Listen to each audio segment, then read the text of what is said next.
Salut tout le monde et bienvenue au podcast IMFC Radio, édition du 29 septembre 2025. C'est lundi soir, pourquoi pas un petit podcast de soccer. CF Montréal qui a gagné, hein? Pardon, oui! 4-1 contre Charlotte dans le stade des Panthers de la Caroline. Belle victoire, même si le club a joué en power play pour à peu près 70 minutes. Ils ont fait la job. On a les images dans quelques instants. IMFC Radio est une présentation de qui? De personne. Ah ben l'année est finie. Bon, c'est pas grave, on n'a pas de sponsor cette année. On va tout de suite parler du match. On n'était pas beaucoup à regarder ça, puisque je tweetais pendant le match. J'étais chez mon ami Jérémy Filosa, on regardait le match en même temps. Et je m'amusais à tweeter. Je pense que j'ai reçu 2-3 réponses maximum. Où êtes-vous? Vous autres là, qui regardez ça, là. Vous avez décroché sur Twitter, vous regardiez le Canadien contre les Feuilles d'érable de Toronto, je sais pas. Bref, Twitter est mort et enterré. Et on est juste une poignée de personnes à regarder ce qui se passe du côté du CF Montréal. Bref, je suis encore là, même si la saison tire à sa fin. Il ne reste que 2 matchs à la saison. Un match à domicile contre les Jaunes Moutardes, Nashville. Samedi prochain, je pense que la game est en après-midi. Ensuite, tu finis la saison contre le FC Reds de Cincinnati. Ça sera pas facile le long des clôtures. 4-1, victoire du CF Montréal contre Charlotte. Ça avait mal commencé pour le CF Montréal. Zaha qui marque sur une erreur de jugement de Jalen Neal. Et là, Zaha qui profite, il s'en va tout seul contre Gillier. Un beau passement de jambes et compte 1-0 pour nos amis de Charlotte. Et là, tout d'un coup, carton rouge de Charlotte et tout s'écroule du côté de Charlotte. Un but épique de notre ami Dante Sealy. On va regarder et on va commenter par la suite. Sealy curling onto the... And it's in! An unbelievable finish by Dante Sealy catches Christian Kalina off guard. CF Montreal have equalized. And this is why breaking lines type of balls into central channels are important, because you allow players like an Escobar to get on the ball, draw set pieces in dangerous. Bon, je pense que même la commentatrice a été déjouée par le tir avec une précision chirurgicale de Dante Sealy qui marquait son 7e de la saison. Un peu plus tard, son 8e de la saison. Aïe aïe, combien qu'il fait Dante Sealy? Il doit faire 700, 800, 900 000. Pas pantoute. 104 000 dollars. Aïe aïe. Quelle aubaine. Je pense que c'est l'aubaine du club. C'est l'aubaine de la MLS. 104 000 dollars, 8 buts. Tu sais, tu regardes les statistiques là jusqu'à présent, là. T'as mon ami Prince Owusu qui a 13 buts depuis le début de la saison. Après ça, ça tombe à 8 avec Dante Sealy. Et ensuite, Giacomo Vrioni, le joueur désigné du CF Montréal, est toujours au 3e rang des meilleurs marqueurs du CF Montréal avec 3. Le gars, il a joué 8 games cette année, dont 6 départs. Et il n'a pas joué, je pense, depuis le mois de mai, Giacomo Vrioni. Juste pour vous dire à quel point, là, c'est l'histoire de 2 gars en avant. C'est Prince ou c'est Sealy. Et tout le monde voulait lancer Dante Sealy dans le fleuve Saint-Laurent, en quelque part vers le mois de mai, mois de juin. Puis là, tout d'un coup, il a commencé à marquer des buts. Il a commencé à être plus incisif dans le dernier tiers. Je vous dis pas que c'est une réponse, puis ce gars-là, il va être échangé, tout ça. Là. Moi, je le garderais Dante Sealy, quitte à avoir un remplaçant de luxe. Mais je veux dire, à 8 buts, je suis sûr que l'état-major va regarder sa production à la fin de la saison. Il va dire, coudonc, il coûte combien ce gars-là? Pardon, 100 000 $, puis il a 8 buts, ben c'est sûr qu'on le garde. Il va être partant l'année prochaine. Moi, je pense pas qu'il va bouger. Il met des chiffres au tableau. Je sais qu'il a raté des chances en or et tout ça, mais je veux dire, il n'y a rien à se reprocher, là, mon ami Dante Sealy. Les autres marqueurs du côté du CF Montréal, Fabian Herbers avec une belle tête plongeante qui donnait les devants 2-1 en deuxième demi. Et le Prince Owusu, avec son 13e de la saison. On va regarder son but justement en deuxième demi. He's come in, he's been quite lively on the ball as well. Piet up to Jaime. Longstaff pops it to Seeley on a hat trick. Longstaff driven. Prince Owusu gets his goal.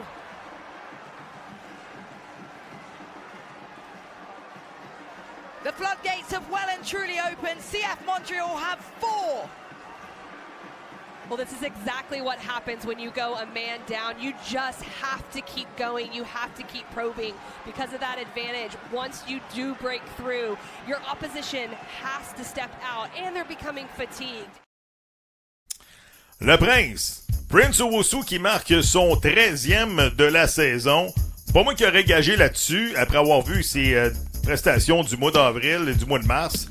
Il s'est réveillé, puis à 900 000 par année, t'as pas le choix là, de le garder pour l'année prochaine. Ça, c'est sûr. Est-ce que tu vas y faire une offre pour les saisons subséquentes 2027-2028? Est-ce qu'il va demander un transfert? Il va jouer son option l'année prochaine, probablement que le CF Montréal va exercer. Non, je pense qu'il reste une année de contrat, mais j'imagine que Prince va vouloir une nouvelle entente pour demeurer ici à long terme et avoir des garanties. C'est-à-dire, t'enlèves Prince de l'équation cette année, c'est assez mince.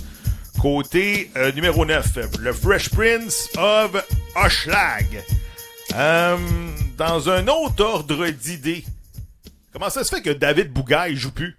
Je pense qu'il n'a pas obtenu les départs à ses 2 derniers matchs. Moi, je l'aime, David Bougaille. Il avait montré, de l'amélioration et tout ça. Une belle chimie à droite avec, Seeley. Également été capable de repérer Prince Owusu dans le dernier tiers. Mais là, on fait confiance à Bodé Hidalgo. Je pense qu'on a mis quelqu'un d'autre à sa place. Moi, je pense que Bougaille, si j'ai une finale à jouer, ben c'est lui mon défenseur à droite. Bref, il n'y a pas eu le départ. J'ai hâte de voir ce qui va arriver avec lui en fin de semaine. Également, Ivan Jaime. Je veux dire, tout le monde est en camp d'entraînement, mais tu ne donnes pas le départ à Charlotte. Je veux dire, il n'est pas blessé, il est rentré en deuxième demi, oui, il a fait la différence et tout ça. Comment ça se fait que ce gars-là, il n'a pas eu le départ contre Charlotte? Je me suis gratté la tête, je me suis dit, OK, bon, à 11 contre 10, on va tout de suite procéder à un changement, surtout que CF Montréal tirait de l'arrière 1-0. Mais non, on l'a fait rentrer en deuxième demi, puis il a fait la différence. Est-ce qu'il faut s'énerver avec lui comme numéro 10? C'est sûr qu'il manquait un joueur de l'autre côté. Est-ce que c'était à prendre puis à laisser, je veux dire, ce match-là? Mais je pense qu'Ivan Jaime, dans ce match-là, a été un des meilleurs joueurs en deuxième demi du CF Montréal. En numéro 10, j'ai regardé le match en reprise aujourd'hui. Il a été chirurgical. Il prenait le ballon dans l'axe. Il courait avec. Il était capable de briser 1, 2, 3 lignes.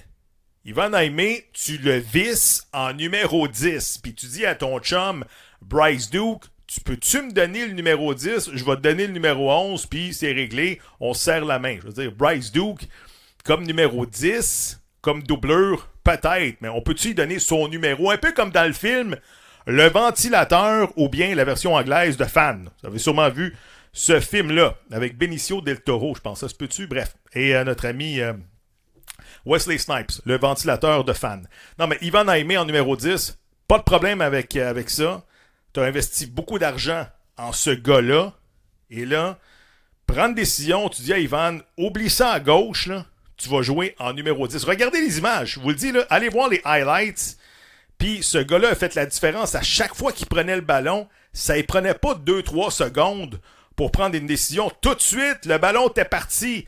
Pour Prince, pour également Seeley et tout ça. Moi, je pense que Ivan Jaime, c'est le numéro 10 pour l'instant et pour le futur à Montréal. En tout cas, je pense que ce n'est que la pointe de l'asperge dans son cas. Ivan Jaime, c'est une valeur sûre selon moi. J'ai hâte d'en voir plus dans les 2 derniers matchs, surtout contre 2 adversaires coriaces, le Nashville et Cincinnati. C'est deux bonnes équipes. L'article d'Alexandre Pratt ce matin de la presse, vous avez sûrement vu ça si vous êtes actif sur Twitter. L'excellent journaliste Alexandre Pratt qui a fouillé un petit peu le dossier, à savoir qu'est-ce qui se passe avec l'administration municipale et le CF Montréal. Puis, je veux dire, preuve du contraire, ça n'a pas été très concluant avec l'administration Plante et le CF Montréal dans les dernières années. Et là, la MLS aurait rencontré 2 candidats potentiels à la nouvelle mairie de Montréal. Puis, au résultat des courses, le vice-président de la MLS a dit, écoute, va falloir un peu plus d'aide des gouvernements, des paliers de gouvernement pour aider le CF Montréal. Il me semble que ça fait 15 ans qu'on parle de ça. Je sais qu'il y a quelqu'un qui m'a écrit sur Twitter, m'a dit « Ouais, mais tu sais, les Saputo, ils ont eu un congé de taxe, ça compte ça. » Je comprends, mais en même temps, on dirait que c'est toujours houleux. C'est toujours le caillou dans le soulier, le CF Montréal, pour la municipalité. Tu sais, avez-vous vu la rue Notre-Dame dernièrement? Ça! Je passe par là à chaque jour, puisque, tu sais, je travaille au Casino de Montréal, donc je prends Notre-Dame tout le long, je pars de l'Est. Du camping à air ouverte à l'année, juste en face du centre Nutrilait. Sérieux! J'ai vu des choses atroces à Vancouver avec le fentanyl il y a 2 ans. Est-ce que Montréal s'en va dans cette direction-là? Là, je sais que j'ouvre plein de dossiers en même temps, mais il va falloir que la nouvelle administration, le maire et tout ça, que règle certains dossiers avec le CF Montréal, avec le stade, qu'il y ait une meilleure collaboration, une meilleure transparence. On dirait qu'à chaque fois qu'on a des nouvelles concernant le CF Montréal et la mairie, c'est toujours des mauvaises nouvelles ou on n'a pas vraiment de nouvelles. Exemple, le stade, qu'est-ce qu'on fait avec? On va pas l'hiverniser. Là, maintenant, on va améliorer l'expérience client et tout ça. T'sais, c'est pas ça qu'on veut entendre. On veut entendre des choses concrètes. OK, l'échéance, c'est ça. On met du turf, on met du gazon chauffant, et puis il y aura plus de toilettes porte-toilettes. On va tout rénover, puis la plomberie, ça va être fonctionnel, puis on va être capable de jouer 12 mois par année dans ce stade-là. À preuve du contraire, pour l'instant, là, personne qui a levé la main, qui a dit « Hey, by the way, là, c'est réglé, là. Le calendrier hivernal, il n'y a pas de problème. On a une solution sur la table, puis ça va être accepté. » Je veux dire, le calendrier hivernal, c'est dans 1 an et demi, là. Juste pour faire la nomenclature. Non, mais j'ai hâte que ça se règle. Et, tu sais, je veux pas lancer la pierre à Valérie Plante. Il y en a d'autres maires qui n'ont pas fait, qui n'ont pas eu beaucoup d'ouverture avec le CF Montréal ou le sport en général. Tu sais, si vous voulez faire du sport professionnel, vous êtes malheureusement pas dans la bonne province. C'est toujours difficile. Et de toute façon, là, vous allez le constater probablement dans le documentaire sur les expos qui va sortir sur Netflix. Je veux dire, les paliers de gouvernement et le sport professionnel, je pense que c'est là que ça a commencé à prendre une tournure là, assez à gauche avec les millionnaires, les hôpitaux qui fermaient, puis les écoles en décrépitude, etc. En tout cas, allez lire l'article de Alexandre Pratt de La Presse. Et le dernier point, BPM est au fond des filets, ça serait terminé. Je viens d'écouter la dernière émission de Fred Lard et d'Olivier Brett sur YouTube. Et puis, ils ont annoncé ça comme ça. C'est la fin sur la plateforme BPM. Ça laisse croire qu'ils s'en vont ailleurs. De un, pourquoi que c'est terminé à BPM? BPM, c'est une station sportive. Et j'imagine qu'ils sont en coupure d'effectifs. Je veux dire, tant aussi longtemps que je crois que la nouvelle administration va aller chercher, va avoir les 2 mains sur le volant. J'imagine qu'ils vont prendre des décisions un peu comme ça. C'est dommage. Moi, j'étais quelqu'un qui regardait religieusement Olivier et Fred. Bref, il va falloir que je me trouve d'autres podcasts. Mais selon moi et selon mon petit doigt, si j'avais 2$ à parier, je pense que Fred et pas Vincent, mais Fred et Olivier vont se retrouver avec la nouvelle plateforme de Louis Morissette, je crois, KO Sport et tout ça. Si j'avais 2$ à parier. Bref, on va voir ça, on va regarder ça de très près. Écoutez, c'est déjà la fin de l'émission. C'était un flash info de 14-15 minutes, comme je vous ai dit.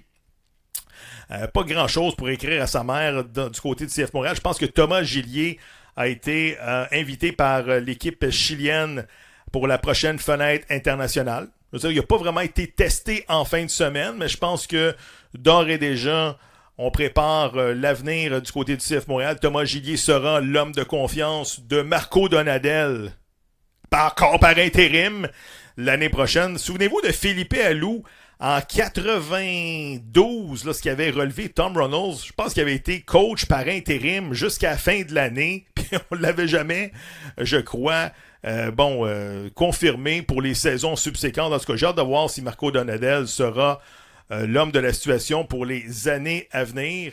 Je sais qu'il y a du monde qui m'ont écrit sur Twitter, dit « On est tanné d'entendre parler des Jays et tout ça. » Écoutez, semble que, c'est vrai, là, j'ai écouté les médias traditionnels aujourd'hui, tous les bulletins sportifs au Québec, et, faut le dire, les Blue Jays sont devenus la deuxième équipe de notre quotidien ici au Québec. Tu sais, je veux pas dire que c'est l'équipe du Québec, mais la deuxième équipe de notre quotidien. Écoutez, les bulletins sportifs, c'est le Canadien pendant 50 minutes. Après ça, quand il reste 5 minutes, on parlait d'autres choses. Et souvent, le d'autres choses, c'est la course aux séries des Blue Jays. Et c'est ce qui me fait mal au cœur, là, j'ai écouté tantôt la conférence de presse d'après-match de Marco Donadel après une belle victoire de 4-1 contre Charlotte.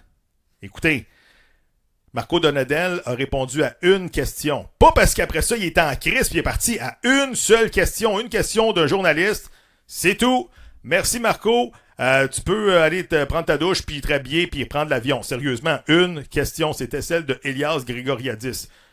Je veux dire, moi, c'est pas ma job parce que je suis pas payé. Je fais ça pour le fun. Mais les médias traditionnels étaient où? C'est sûr qu'il y avait de la boxe ce soir-là. Il y avait le Canadien ce soir-là. En tout cas. C'était My Two Cents, comme on dit. J'espère qu'on va se voir au stade Saputo samedi prochain. Venez me voir le dernier rendez-vous, justement, de la saison régulière et de la saison du CF Montréal. C'est contre les Nashville SC Soccer Club. Ah, ça se fait qu'ici, c'est FC. Je comprends pas. Il me semble qu'on appelle ça le soccer ici, au Québec. Et ici, Gavino Desfalco qui vous dit à très bientôt. Salut tout le monde.